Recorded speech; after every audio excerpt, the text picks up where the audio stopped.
آپ جانتے ہیں کہ کن کی دعائیں جلدی قبول ہوتی ہیں؟ یقین والوں کی دعائیں۔ ایسے یقین والے جو دعائیں تو مانگتے ہیں لیکن پھر ان دعاؤں میں وضاحتیں نہیں مانگتے۔ آپ سوچیں گے کیسی وضاحتیں؟ قبولیت کی وضاحتیں۔ وہ نہ تو لوگوں سے اس بات کی وضاحت مانگتے ہیں کہ کیا ہماری دعائیں قبول ہو جائیں گی، اور نہ ہی وہ اللہ تعالیٰ سے اس بات کی وضاحت طلب کرتے ہیں کہ اس شخص نے بھی میرے جیسی دعا مانگی تھی، اس کی دعا تو قبول ہو گئی، تو میری کیوں نہیں ہوئی؟ یقین میں سوال نہیں ہوتا، یقین میں بس فل سٹاپ ہوتا ہے کہ اللہ تعالیٰ سے مانگ کر پھر کسی اور سے تو کیا، اللہ تعالیٰ سے بھی سوال نہیں کیا جاتا۔ جیسے اللہ تعالیٰ قرآن کریم میں فرماتے ہیں کہ صبر کرو، بے شک اللہ کا وعدہ سچا ہے، اور یہ یقین نہ رکھنے والے لوگ تم کو ہرگز بے وزن نہ پائیں گے۔ اب اس آیت میں اللہ نے آپ کو صبر کی تلقین کیوں کی ہے؟ کیونکہ یقین رکھنے والوں کی راہ بے یقین لوگوں سے زیادہ مشکل ہوتی ہے۔ آپ جب یقین کا راستہ چنتے ہیں تو وہ راستہ ہر اس شے سے بھرا ہوا ہوتا ہے جو آپ کو گمراہ کر سکے۔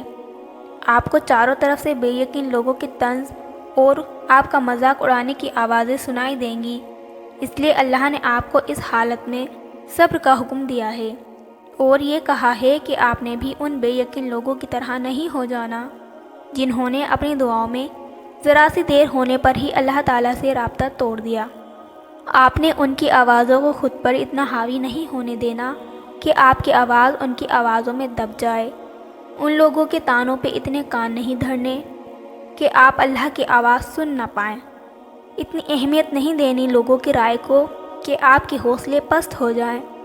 آپ نے خود کو ایسے لوگوں کے سامنے اتنا مضبوط رکھنا ہے کہ یہ آپ کو نہ کسی خوف سے ڈرا سکیں اور نہ کسی وسوسے سے بہکا سکیں۔ آپ نے بھاری بھرکم بننا ہے تاکہ یہ بے یقین لوگ آپ کو آپ کے یقین میں ہلکا نہ کر پائیں۔ آپ کو اتنا پختہ یقین رکھنا ہے اللہ تعالیٰ پر کہ ایسے لوگ آپ کی یقین کو دیکھ کر ہی ہار مان جائیں۔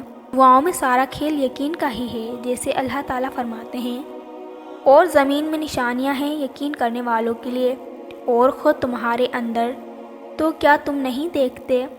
ہم چھپی ہوئی نشانیوں کو ڈھونڈتے ہیں اور کھلی نشانیوں کو دیکھتے ہی نہیں۔ آپ روز دن میں کتنی ایسی نشانیاں اگنور کر دیتے ہیں جو آپ کے لیے اللہ کی طرف سے اشارہ بن کر آتی ہیں۔ سب سے پہلی نشانی سورج کا نکلنا ہے۔ کیسے اللہ تعالیٰ ایک لمبے گپ اندھیرے کے بعد روشنی کی تیز کرن کو مشرق سے ابھارتا ہے اور پھر اسے ایک خاص جگہ پر رکھ دیتا ہے جو کئی میلوں دور سے اپنی روشنی ہم تک پہنچاتی ہے اور پوری کائنات کو جھٹ سے روشن کر دیتی ہے۔